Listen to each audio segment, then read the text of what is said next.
अस्सलामुअलैकुम my dear viewers, welcome back. Class 10th का एक इंपॉर्टेंट चैप्टर जिसका नाम है ट्रिग्नोमेट्री, दूसरा वीडियो लेकर आपका अपना बशीर सर हाजिर है। हमारे पास एक ट्रायंगल है A B C.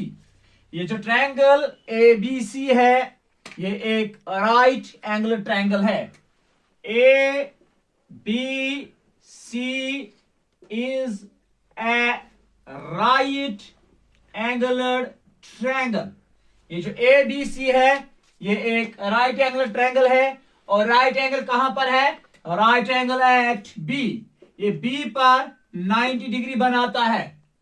A B सी एक ट्रायंगल है और राइट एंगल बी पे है, यानी जो बी एंगल है वो 90 डिग्री के बराबर है। और एंगल ए और angle C two acute angles, ये दो एक्यूट एंगल्स है। अब यहां पर हमें मालूम होना चाहिए कि हाइपोटेन्यूज कौन सा साइड है और बेस किसको कहते हैं, परपेंडिकुलर कौन सा साइड है। Dear viewers, my dear students, hypotenuse वो साइड होता है जो राइट एंगल के अपोजिट साइड में लाई करेगा। वो साइड हाइपोटेन्यूज कहलाता है जो राइट एंगल के अपोजिट साइड में लाई करेगा। यानी साइड एसी जो है ये राइट एंगल के अपोजिट में आता है, तो इसलिए एसी को हम हाइपोटेन्यूज कहते हैं, हाइपोटेन्यूज कहते हैं। तो इसके बाद अब अगर हम एंगल ए लेंगे तो फिर परपेंडिकुलर कौन सा साइड होगा और बेस हम किसको कहते हैं। अगर हमने एंगल ए लिया, जो एंगल ए है ये एक एक्यूट एंगल है। इस एक्यूट एंगल का जो अपोजिट साइड होता है उसको हम बोलते हैं परपेंडिकुलर। जो एक्यूट, डियर स्टूडेंट्स गौर से यहां पर बीसी है या ए बी, बल्कि ये डिपेंड करता है एक्यूट एंगल पे। क्या अगर हम एक्यूट एंगल ए लेंगे तो तब जाके जो परपेंडिकुलर है, तब जाके जो आल्टीट्यूड है वो बीसी है। Why not A B? क्योंकि आल्टीट्यूड वो साइड होता है जो एक्यूट एंगल के अपोजिट में आता है। इसलिए यहां पर मैंने लिखा है side opposite to angle A. ये जो साइड अपोजिट है एंगल ए का, तो यही अपोजिट एंगल जो साइड जो है इसी को हम आल्टीट्यूड कहते हैं। अब ये side adjacent to angle A, ये जो एंगल ए है ये इसका एडजेसेंट साइड है। तो इस वक्त ये एडजेसेंट साइड जो है इसको हम बेस कहते हैं। ये बेस है और ये आल्टीट्यूड कहलाता है।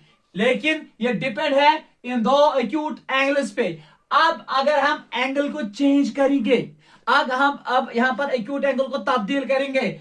अब मैंने एक्यूट एंगल सी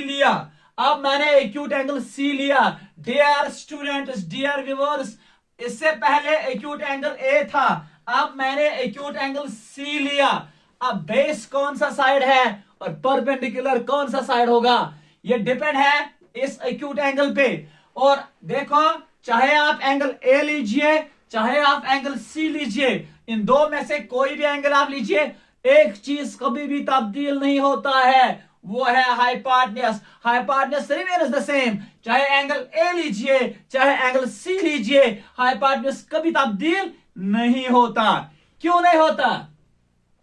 क्योंकि हाइपोटेन्यूज वो साइड है जो राइट एंगल के अपोजिट साइड में लाई करता है। अब मैंने एंगल सी लिया, इससे पहले एंगल ए था, तो बेस था यहां पर कौन?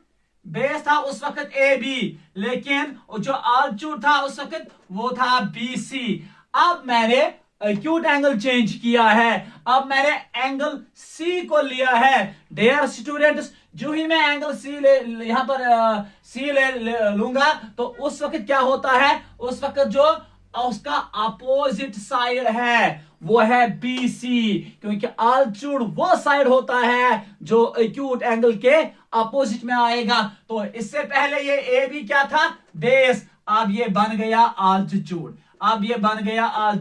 तो बी सी इससे पहले थे क्या? आल्टीट्यूड। लेकिन अब मैंने एंगल को चेंज किया, मैंने एक्यूट एंगल सी लिया, तो आल्टीट्यूड के बदले ये बन गई बेस। तो अब इस वक्त जो बेस है वो बीसी है। तो हम ये कह सकते हैं ये जो बेस और परपेंडिकुलर है ये सिर्फ और सिर्फ दारोमदार इस पे है एक्यूट एंगल्स पे। कौन सा एक्यूट एंगल होगा? अगर ये वाला एक्यूट एंगल होगा तो BC आल्टूड कहलाएगा। अगर ये हमने एक्यूट एंगल लिया तो AB आल्टूड कहलाएगा। अगर हमने एक्यूट एंगल A लिया तो AB बेस कहलाएगा। तो अगर हमने एक्यूट एंगल C लिया तो आल्टूड BC होगा। तो इस तरीके से इस ट्रायंगल में बेस कौन सी है, परपेंडिकुलर कौन होता है, लेकिन हाइपोटेन्यूज कभी चेंज नहीं होता है, वो वही साइड होता है जो राइट एंगल के अपोजिट में आता है। तो इंशाल्लाह अगले वीडियो में फिर मिलेंगे, तब तक के लिए खुदा हाफिज।